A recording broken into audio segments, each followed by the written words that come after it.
هنعمل النهاردة مع بعض حاجة اسمها البروكز. البروكز دي موجودة بقالها يجي حوالي 3 سنين، بس هي طالعة ترند اليومين دول.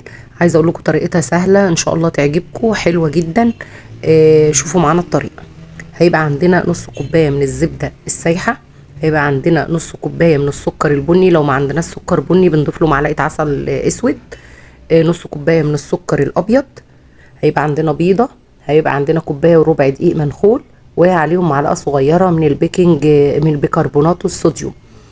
وطبعا هيبقى عندنا شوكولاتة مكعبات او شوكولاتة شيبس هنضيف عليها. هنبدأ نحط الزبدة والسكر ونبدأ نضربهم كده مع بعض زي ما انتم شايفين، ونبدأ نضيف البيضة معاها فانيليا، وابدأ اضربهم كده لحد ما السكر يختفي.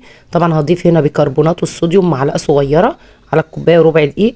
وطبعا هننخلهم علشان خاطر يبقى الكوكيز مفتح كده وحلو وهاش. هبدأ ان انا انخل فيهم كده لحد ما اقلبهم كده كويس. وبعد كده هيكون عندي حوالي 100 جرام من الشوكولاتة، اي نوع شوكولاتة عندك، دارك او شوكولاتة عادية. هقطعهم كده مكعبات صغيرة وهضيفهم عليهم. وبعد كده هاخد الكوكيز ده وهحطه في التلاجة لحد ما اعمل عجينة الجزء التاني من الوصفة. هنيجي بقى هنا هنزود بقى هنا كوباية من الزبدة الدايبة، عليها نص كوباية من الكاكاو الخام، وعليها 100 جرام من الشوكولاتة الدايبة. وطبعا هقلبهم كلهم كده على بعض زي ما انتم شايفين، وهسيبهم على جنب علشان خاطر اعمل البراونيز. طبعا مكونات البراونيز هيبقى عندنا 3 بيضات، كوبايه من السكر، طبعا لو في سكر بني تمام، ما فيش هيبقى سكر ابيض عادي مفيش مشكله. وهضربهم كده مع بعض. وبعد كده هضيف نص كوبايه من الدقيق المنخول، عليهم معلقه صغيره من البيكنج باودر